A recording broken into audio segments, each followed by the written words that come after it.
스콧 그리고 세클턴, 이 두 사람을 대조하고 있죠, 그죠? 하나는 절망함으로 인하여 절망대로 끝난 인생, 하나는 똑같은 어려운 상황인데도 결코 절망을 허락하지 않고 전원 2년 만에 남극이라는 엄청난 극한 상황 속에서 다 구조, 전원 구조한 세클턴 대원. 이 두 인생의 차이점은 절망적인 상황에서 절망하느냐 안 하느냐의 차이점이라는 것이죠. 사실 저 영상은 제가 너무나 은혜가 돼서, 그래서 제가 너무 보고 함께 나누고 싶어서 이 영상 했어요. 우리 삶이 결코 녹록지 않지만 정말 절망적에서 놓고 싶고 끝내고 싶은 그런 상황 속에서도 결코 절망을 허락하지 마라. 절망적인 상황이 올지라도 내일이 있다라고 그 믿음을 가지고 살아가는 한 하나님께서 그 믿음대로 우리에게 큰 은혜를 베풀어 주실 줄로 믿습니다. 오늘 말씀을 보면 이제 저자인 사도 요한이 이 메시아와 예수 그리스도를 소개하고 있어요. 그리고 그 앞서서 세례 요한도 설명하고 있고요. 근데 오늘 말씀을 보니까 예수 그리스도가 이 태초부터 계셨던 말씀이고 천지 창조에 관여하셨던 분으로 설명하고 있어요. 또 예수 그리스도 안에 생명이 있고 또 그분이 빛이신데 그분이 이 땅에 빛으로 오셨는데 사람들이 영접하지 않았다라고 말합니다. 그렇지만 그를 알아보고 믿고 영접하는 자, 또 그 이름을 믿는 자에게는 하나님의 자녀가 되는 권세와 특권을 우리에게 약속하고 있습니다. 은혜와 진리가 충만하신 그 예수 그리스도를 통한 충만한 은혜를 경험하기를 그렇게 촉구하는 내용이 오늘 전체적인 내용이 되겠습니다. 하나님께서 오늘 이 말씀을 통해서 우리에게 주시는 말씀이 있어요. 바로 예수 그리스도가 말씀이고 생명이고 빛이신 줄로 믿습니다. 제가 언제부턴가 시가 좋아졌다고 그랬잖아요. 옛날에 시가 별로였는데 시가 너무 좋은 거예요. 왜냐하면 시가 간결해요. 간결한데 함축적인데 너무 많은 이야기를 하고 너무 많은 이야기를 담고 있어서 그 언어가 주는 감동이 너무 커요. 아, 정말 시는 멋쟁이다. 어떻게 쪼리고 쩔어서 인생을 그 한 구절의 시로 저렇게 표현해낼 수 있지? 막 이런 것에 대해서 아주 매혹이 된 적이 있어요. 수학 좋아하는 사람이요, 수학 싫어하는 사람은 그 이해를 못 하는데요, 수학 좋아하는 사람은요 막 구구절절하게 얘기하는 걸 갖다가 딱 한마디로 수학으로 딱 표현해내는 거 보면은 감탄을 해요. 저는 인문계이기 때문에 논문을 쓸 때 막 인문계 논문은요 두꺼워요. 뭐 인용도 해야 되고 뭐 하기 때문에 두꺼워요. 근데 자연계, 이공계 계통의 논문을 보니까 되게 허접한 거예요. 그래서 왜 그런가 했더니 그럴 수밖에 없어요. 간결한 언어와 기호로 써졌기 때문에 구구절절하게 이런 얘기 할 거 없어요. 짝짝짝짝짝 이렇게 돼서 이렇게 됐다 얘기하면은 그게 다 알아듣고 이해되는 거예요. 이렇게 수학 공식이 군더더기 없는 진리이듯이 오늘 이 저자인 사도 요한이 예수 그리스도와 하나님에 대해서 딱딱딱딱 이렇게 은유하는 것들이, 그 은유하는 비유들이 얼마나 하나님을 잘 표현했는지, 하나님을 우리가 언어로 담아낼 수가 없거든요. 그 크신 하나님의 사랑 형용치 못하네. 형용사 있잖아요. 형용사.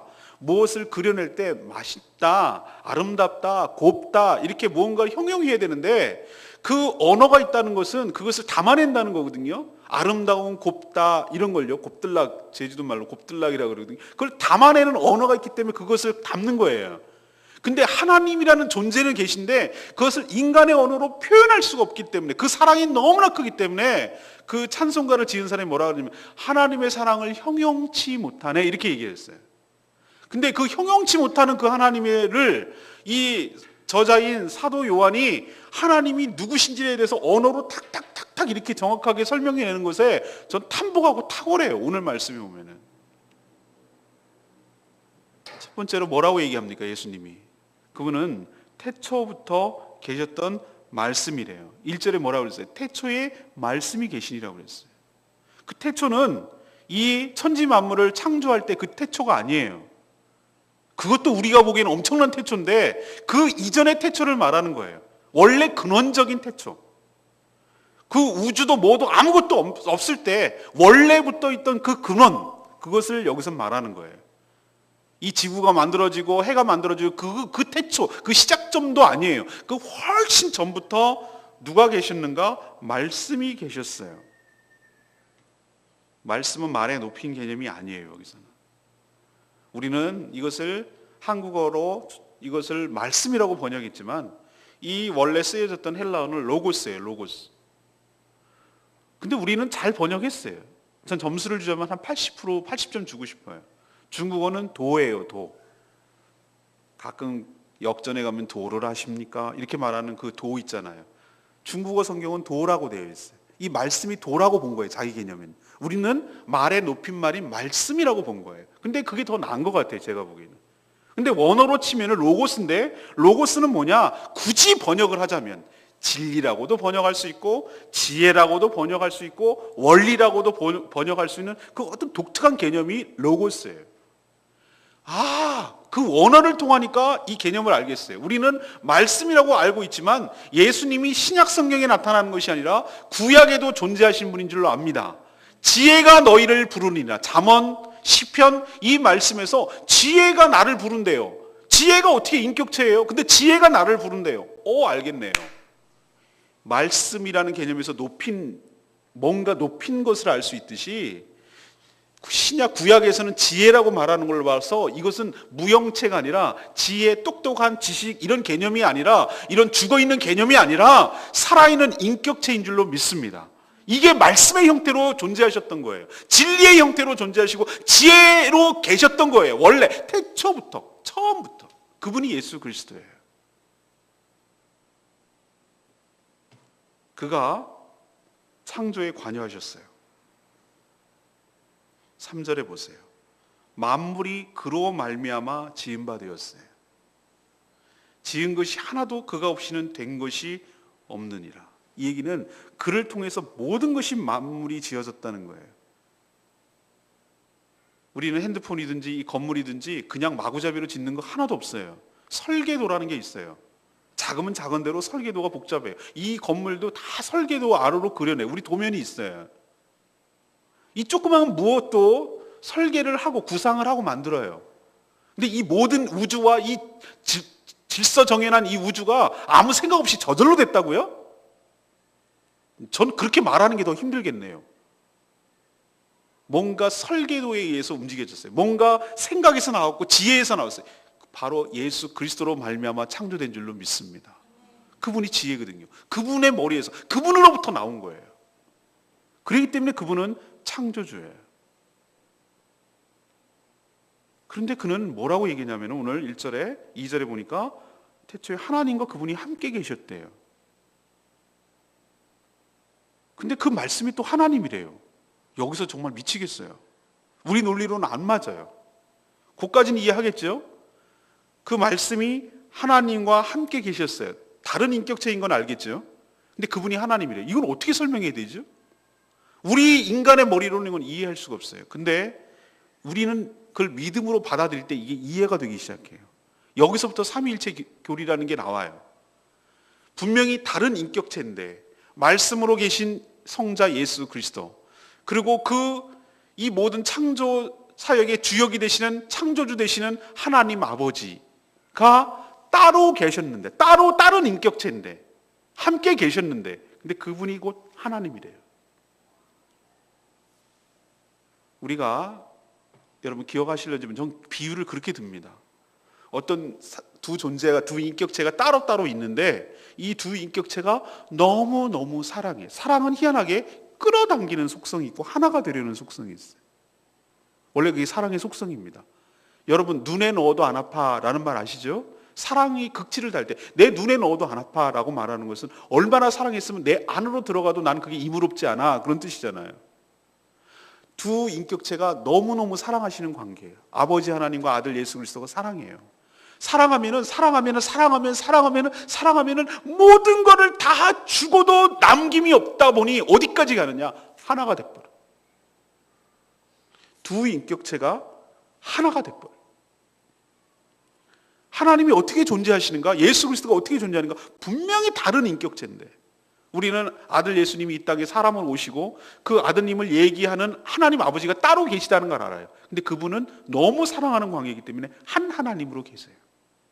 이것을 사도 요한은 정확하게 은유로 딱딱딱 모순되지 않게 설명해 내는 이 탁월한 것은 하나님이 지혜를 주시고 계시를 줄 때만이 가능한 줄로 믿습니다. 이 계시를 우리가 이해하고 받아들이고 믿어지는 축복이 여러분 삶 가운데 있게 되기를 바랍니다. 근데 그 예수 그리스도 안에 무엇이 있습니까? 4절에 생명이 있다고 그랬어요.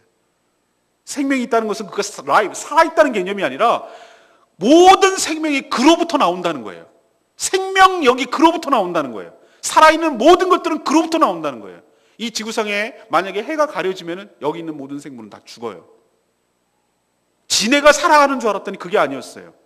북극이나 극지방에 가면은 짧은 여름에 막 꽃피고 열매 맺고 딱 끝, 이거예요. 생명이 어디서 옵니까? 따뜻한 햇빛에서 오는 거예요.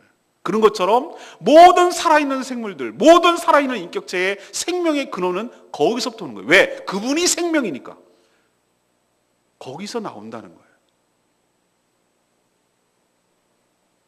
그렇기 때문에 우리가 죄로 인해서 단절된 상태에 있는 우리 죄인들이 다시 생명으로 회복되고 소생되고 그 생명력에 의해서 끊어졌던 탯줄이 다시 연결되고 어머니 뱃속으로부터 계속 영양분과 공급받기 위해서는 생명의 근원 되시는 그 예수 그리스도와의 관계가 회복될 때만이 우리가 생명을, 영생을 얻게 될 줄로 믿습니다.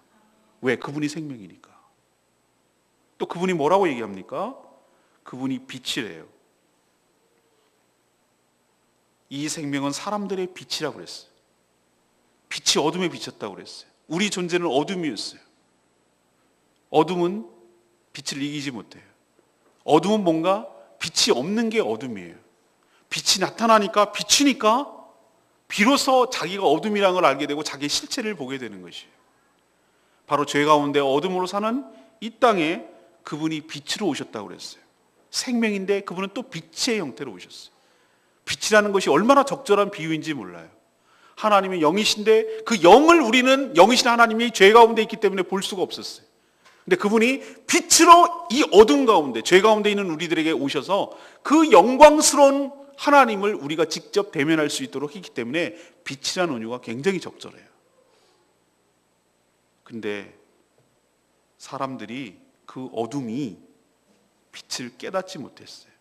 어둠의 속성은 빛이 오는 것을 싫어해요. 두려워해요. 왜? 자기의 실체가 폭로되고 드러나니까.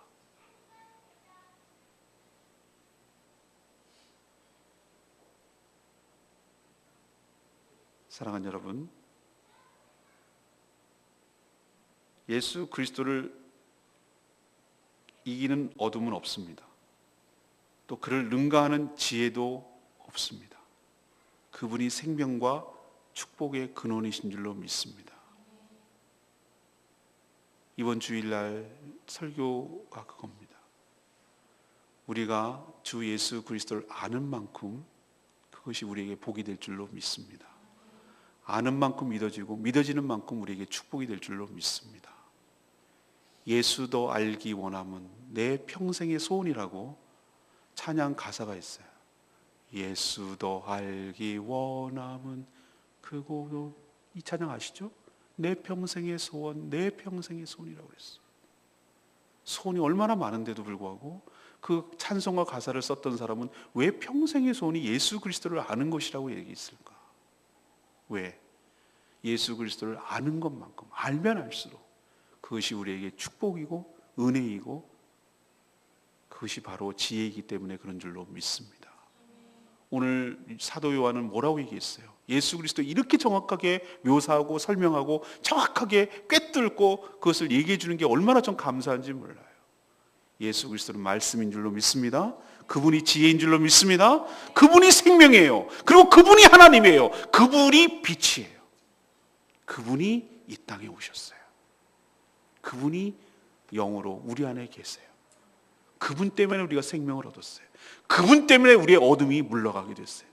그분 때문에 우리가 구원을 받았어요. 그분 때문에 하나님을 우리가 볼 수 있게 됐어요. 이 놀라운 아는 축복, 믿어지는 축복, 그리고 알고 믿는 것이 아니라 그분 때문에 우리와 관계를 맺고 그분의 놀라운 은혜가 우리 삶 가운데 개입되는 축복이 여러분 삶 가운데 있게 되기를 간절히 바랍니다. 두 번째 얘기는 10절에서 14절까지 말씀이에요. 예수 그리스도를 영접할 때 하나님의 자녀가 된다는 거예요.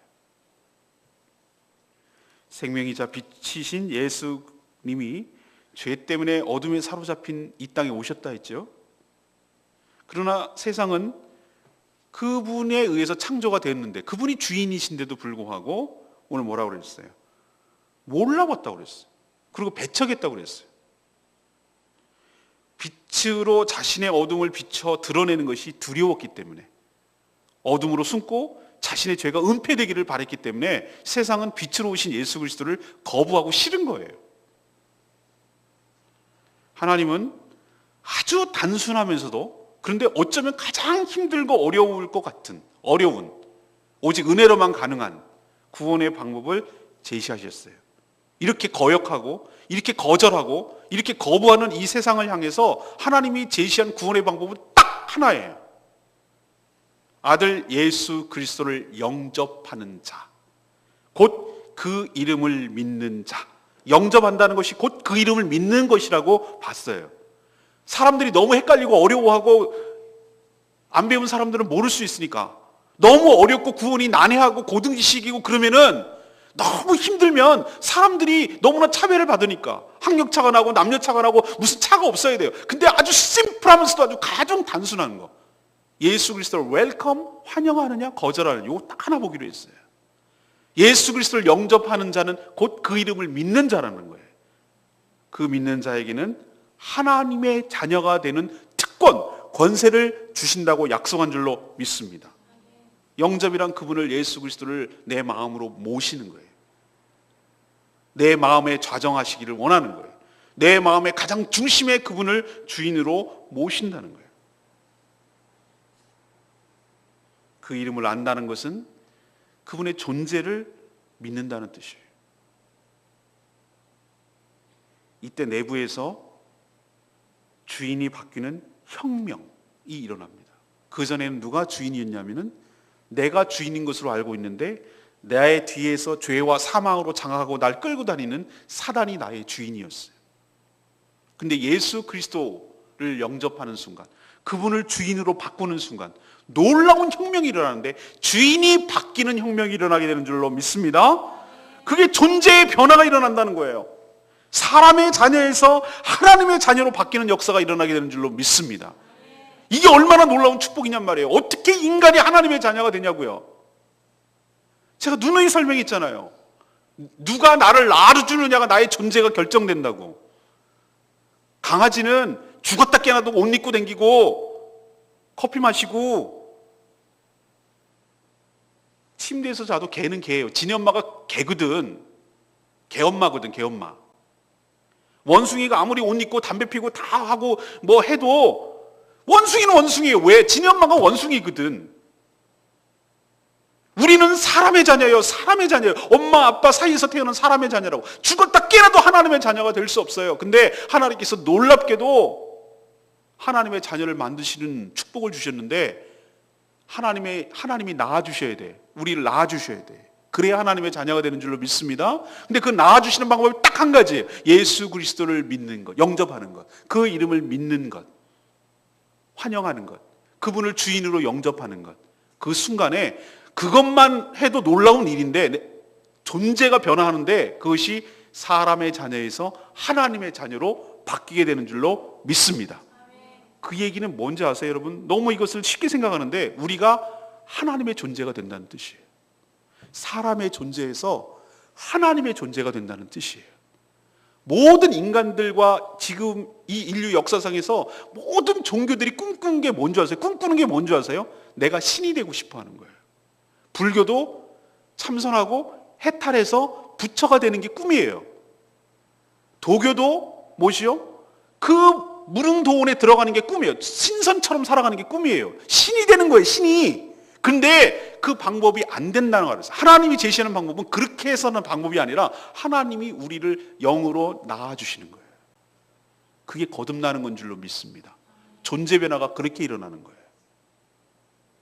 그분을 영접하는 자, 곧 그 이름을 믿는 자에게 하나님의 자녀가 되는 특권, 특혜를 우리에게 주셔서 우리가 거듭나서 하나님의 레벨로 올라가게 된 줄로 믿습니다. 이게 은혜고 이게 축복이 아니면 뭐겠어요? 이게 놀라운 기적이 아니면 뭐겠어요? 이걸 보고 하나님의 은혜라고 말하는 거예요. 이거는 혈통으로 안 돼요. 우리 아버지가 목사고 우리 3대째 예수 믿었다고 안 된다고요. 내가 아브라함의 자손이라고 해서 안 된다고요. 혈통으로 안 된다고요. 자동방으로 안 된다고요. 하나님 그 방법을 안 취하게 해주셨어요. 육정으로 안 돼요. 사람이 노력을 해가지고 안 된다고. 고액을 하고 자기를 꺾고 며칠 굶고 참선을 얼마 하고 이거 갖고 안 된다고요. 육정으로. 사람의 뜻으로 안 돼요. 세례를 주고 할례를 베풀고 영세를 베풀고 그 사람의 뜻으로 안 된다고요. 안 되는 세 가지 조건을 오늘 분명하게 명시해놨어요. 혈통 안 돼. 육정 안 돼. 사람의 뜻으로도 안 돼. 오직 성령으로 되는 줄로 믿습니다. 오직 은혜로 되는 줄로 믿습니다. 오직 믿음으로 되는 줄로 믿습니다. 그렇기 때문에 누구도 자랑하지 못하는 거예요. 구원에 대해서. 그 누가 자랑할 수가 있겠어요? 다 하나님의 은혜로 받았는데 누가 감히 하나님 앞에 고개를 들고 누가 제보하도 내가 나예요 라고 말할 수가 있겠어요? 다 죄인이었는데 하나님이 낳아주셔서 지가 된 거지 지가 뭘 잘나가지고 하나님의 자녀가 될 수가 있었겠어요? 그렇기 때문에 구원은 축복이고 은혜고 특혜예요. 그러면 하나님의 자녀가 되면 무슨 특권이 있는가? 우리도 양자로 어느 집에 들어가면은 원래는 그 집에서 낳은 사람이 아니에요. 근데 입적했어요. 양자 삼아줬어요. 아들로 삼아줬어요. 그랬을 때 놀라운 변화가 일어나요. 일단 부모와 함께 사는 축복이 있는 줄로 믿습니다. 전에는 고아처럼 떠돌이하고 고아원에서 눈칫밥 먹고 그렇게 살았는데 이제는 하나님의 자녀가 되는 순간부터 하나님과 더불어 함께 사는 것이에요. 그래서 1차적으로 우리가 이 땅에 살아가는 동안에 하나님은 우리를 홀로 두지 아니하시고 우리를 성전 삼아주시고 우리 육체, 이 더럽고 썩어질 이 육체 안에 성령을 우리에게 부어주셔서 하나님은 우리와 함께 사는 줄로 믿습니다. 이게 바로 자녀가 부모가 들어가면 양자로 들어가면 함께 살아요. 그리고 또 하나 있어요. 부모의 모든 것이 자녀의 것이 되는 줄로 믿습니다. 살아있을 때는 부모가 누리는 모든 것들이 자녀가 다 누려요. 이게 자녀의 특권이에요. 아버지 주세요. 우리 아들 주세요. 우리 딸 뭐 주세요. 아주 당당해. 왜? 자녀니까. 자녀니까. 같이 살아요. 걔 우리 집에서 돈 벌어 오지 않아요. 그런데 부모가 우리 부모니까 그게 자녀니까 누릴 수 있는 모든 특권을 다 누리는 거예요. 마지막 자녀니까 아버지의 영광이 자기의 영광이 돼요. 아버지가 높아지고 그렇게 되면은 누구의 자녀입니다. 누구 아드님입니다. 이렇게 되면은 덩달아 높아지는 거예요. 부모가 죽으면 부모의 모든 것들이 다 상속받는 거예요. 이게 자녀됨의 특권인 줄로 믿습니다. 하나님께서 우리에게 특권을 주셨어요. 우리와 함께 살고 우리와 함께 동행하여 주신 줄 믿습니다. 우리의 필요를 채워주시고 아버지 하나님께서 우리를 친히 보호하시며 친히 인도하시며 자녀다운 사람으로 만들어내실 줄로 믿습니다. 하나님 아버지가 사시는 그 천국으로 우리가 자녀이기 때문에 들어가게 하실 줄로 믿습니다. 아버지가 누리고 있는 모든 영광, 그 자녀이기 때문에 우리가 그 모든 영광을 누리게 될 줄로 믿습니다. 천국의 모든 권세, 영생, 복락, 영생 모든 것들을 다 누리는 것 딱 이유는 하나. 우리가 뭘 잘해서가 아니라 하나님의 자녀이기 때문에 누리게 되는 줄로 믿습니다. 이것이 바로 놀라운 혁명이고 놀라운 은혜라는 거예요. 여러분도 오늘 이 한 해 자녀됨의 특권 권세를 누리시는 복된 한 해 되시기를 바랍니다. 내가 누구인지를 잊어버리지 마세요. 아직 2단계까지 안 갔다면 영접하셔야 되고 영접했다면 그 자녀인 것을 확신하시고 흔들림 없이 사시고 그리고 그냥 아는 걸로만 여기지 마시고 그 자녀됨의 권세를 누리시는 복된 한 해 되시기를 간절히 축원합니다. 마지막 세 번째는 15절에서 18절까지 말씀이에요. 예수 그리스도를 전해야 될 사명이 우리에게 있어요. 예수 그리스도가 이 땅에 오기 전에 하나님을 보냄을 받은 자가 바로 세례 요한이에요. 오늘 그거에 대해서 얘기를 해요. 그는 빛이신 예수 그리스도를 증언함으로 그를 믿게 하는 것이 그의 존재 이유이자 사명이었어요. 세례 요한은 그 사명을 잘 알고 있고 온전히 잘 감당하고 있어요. 그의 탄생부터 그랬어요. 여러분이 기억하시겠지만 누가복음에 보면은 그는 엘리사벳 사가랴의 사이에서 태어났거든요. 나이가 많아서 낳지 못하는데, 근데 그는 태어날 때부터 성령으로 잉태되고 고지를 받고 예고를 받은 사람이에요. 마리아가 봤을 때 배에서 뛰놀았어요. 6개월 차이 나거든요. 마리아와 예수님과 6개월 차이고, 친척이라고 그런 걸로 봐서 사촌인 것 같아요. 사촌. 그는 요한이라고 이름을 짓지 않는 집안에서 요한이라는 이름을 짓도록 하나님께서 천사를 통해서 알려줬어요. 그리고 얘는 특별한 애인데 오실 길을 예비하는 자라고 쓰임을 받을 거라고 아예 부모로부터 고지를 받았어요. 그래서 이름도 학렬대로 쓰지 않고 요한이라고 이름을 졌어요. 그리고 이 아이는 태어나서 광야에서 길러졌어요. 때 묻지 않는 거. 광야가 그런 곳이에요. 말이 좋아 광야지 사막이에요. 아무것도 살지 않아요. 우리로 치면 문명의 혜택을 전혀 받지 않은 순수한 대로 살았어요. 그리고 나시린으로 살았어요. 석청과 메뚜기를 먹고, 그리고 정말로 약대털을 옷을 입고 세상에 물들지 않은 하나님의 준비된 예비된 자로 살았어요. 뭐 하라고 그렇게 했는가? 조금 뒤에 오실 예수 그리스도를 준비하고 예비하는 삶을 살으라고. 그를 소개하고, 그를 인도하고, 그분을 높이고, 그분께 제자로 드리고, 그분을 소개하는 역할을 하라고 하나님께서 먼저 그 길을 예비하는 자로 세례 요한을 보냈는데, 그 역할을 잘 감당하고 있는 줄로 압니다. 모세를 통해 율법이 왔지만 바로 은혜와 진리를 통해 예수 그리스도를 통해 온다라는 것을 전해줘야 될 역할이 그에게 있었어요. 영이신 하나님을 본 사람은 없지만 예수 그리스도를 본 자가 바로 아버지 품속에 있었던 독생자를 보는 것이라고 누가 얘기를 해줘야 될 때는데, 그게 바로 세례 요한이 첫 스타트를 끊고 이야기를 해준 사람이에요. 자, 이처럼 정확하게 자신의 사명을 잘 알고 소개한 자가 또 있을까요? 또 하나, 이토록 예수 그리스도를 정확하게 알고 이렇게 성경에 기록한 사도 요한, 똑같은 요한이지만 사도 요한이 또 있을까요?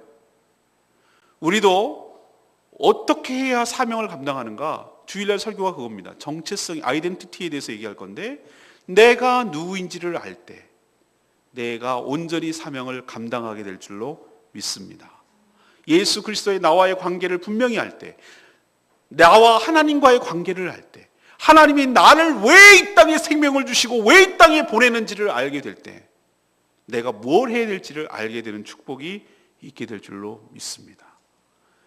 세례 요한은 조금 뒤에 오실, 6개월 뒤에 오실 예수 그리스도를 준비하며 전하는, 그래서 그 길을 예비하는 역할이라면, 우리는 다시 오실 주님, 언제일지 모르지만 구름 타고 왕으로 오실, 심판주로 오실 그 주님을 미리 예비하는, 다시 말해서 죽어가는 그 영혼을 향해서 미리 알려주고 그 구원에 같이 동참하도록 하는, 그것을 준비하는 그런 사명이 세례 요한에게 있는 것처럼 우리에게도 있게 될 줄로 믿습니다. 이게 바로 우리가 해야 될 사명이라는 거예요. 주를 소개하고 주를 증거하고 주를 증언할 사명이, 전도의 자의 사명이 우리에게 있는 줄로 믿습니다. 여러분, 왜 이 땅에 태어나셨어요? 왜 이 땅에 밥 먹고 살아요? 예수 그리스도를 영접하고 구원 가고 천국 가는 것이 그게 최종적인 목적이라면 왜 하나님께서 영접했는데도 불구하고 이 땅에 남겨두셨어요? 그 이유가 뭐라고 생각하세요?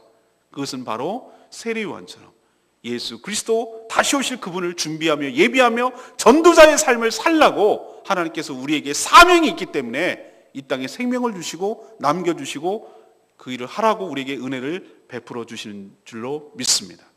여러분도 세례 요한처럼 주의 오실 길을, 다시 오실 그분을 준비하며 대비하며 살아가는 복된 인생 되기를 간절히 축원합니다. 오늘 전 레마의 말씀이 16절 말씀이에요. 우리가 다 그의 충만한 데서 받으니, 우리가 다 그의 충만한 데서 받으니 은혜 위에 은혜로라. 지금까지 모든 사람은 은혜와 그리고 진리에 목말랐어요. 그리고 그것을 찾았어요. 그런데 그분이 바로 가시적으로 또 역사적으로 나타나셨어요. 예수 그리스도가 바로 은혜와 진리가 충만한 줄로 믿습니다. 인간은 한쪽으로 치우쳐요. 은혜가 충만하면 진리가 약해요. 진리가 좀 강하면 은혜가 좀 약해요. 그런데 예수 그리스도는 은혜와 진리 모두가 다 충만하신 분이신 줄로 믿습니다. 그 충만한 가운데서 우리가 받았어요. 부족함이 없는, 인간은 이거 치우치면 저게 부족하고 저게 치우면 저게 부족하고 뭔가 결핍되었기 때문에, 충만하지 못하기 때문에 그것을 우리에게 줄 수 없는 건데, 인간이 인간에게 줄 수 없는데, 그분은 은혜와 진리로 충만하시기 때문에 그 충만한 데서 우리에게 주시니 우리가 은혜 위에 은혜로라. 그래서 우리가 은혜도 충만하게 받게 되는 줄로 압니다. 그러니 예수 그리스도 없는 삶은 은혜가 없어요. 올 한 해 축복합니다, 여러분. 은혜와 진리가 충만하신 예수 그리스도로부터 은혜 위에 은혜로라. 이런 충만한 은혜가 여러분 삶 가운데 있기를 간절히 축원합니다. 그리고 여러분도 1년을 사신 뒤에 이런 동일한 고백을 하게 되기를 축원합니다. 다 그의 충만한 데서 받으니 나의 삶이 은혜 위에 은혜였습니다. 이런 고백을 하는 복된 인생 되기를 간절히 축원합니다. 여러분, 요한복음이 또 기대가 되죠? 1, 2월, 3월까지 또 은혜가 쭉 진행될 텐데, 오늘 아침 기도회는 없습니다. 이걸로 하는 겁니다. 토요일 날 아침 기도회는 있습니다. 또 그 뒤에 19절부터 또 진행되는 것 기대하시고 사모하시고 말씀 위에 살아가는 복된 인생 되기를 간절히 축원합니다. 오늘 세 가지 요약해 볼까요? 예수 그리스도가 뭐라고요? 네, 말씀이에요. 또 뭐라고요? 생명이에요. 또 뭐라고요? 빛이에요.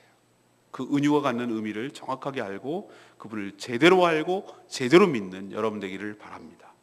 자, 그럼 아는 게 무슨 소용이 있어요? 하나님의 구원의 방법, 그 말씀이고 빛이고 생명 되시는 그분을 우리가 믿고 우리 마음 가운데 주님으로 영접하는 순간, 사람의 자녀에서 하나님의 자녀가 되는 특권을 누리게 된 줄로 믿습니다. 마지막은 뭐죠? 이런 놀라운 사실을 우리가 알고 있단 말이에요. 사람의 자녀에서 하나님의 자녀가 되는 이런 방법이 있다, 구원의 방법이 있다 라는 것을 우리가 먼저 알고 우리가 먼저 경험했으니, 아직도 이걸 모르고 까막눈에 있고 여전히 어둠 가운데 살아가는 사람들에게 이 구원의 소식을, 이 놀라운 소식을, 이 복음을, 이 기쁜 소식을 세례 요한처럼 전하고, 그래서 주님 오실 때 후회하지 않도록 한 명이라도 더 건져내는, 한 명이라도 더 구원하는, 한 명이라도 예비한 자, 택한 자들이 낙오 없이 다 구원을 받는, 그래서 주님 오시기에 왔을 때 정말로 택한 자들이 다 구원 받아 있는 그런 역할을, 우리가 전하는 역할을, 전도자의 사명을 우리가 감당해야 될 줄로 믿습니다. 이것이 오늘 말씀이에요. 오늘 말씀 붙들고 우리 기도하기를 원합니다. 우리 찬양 386장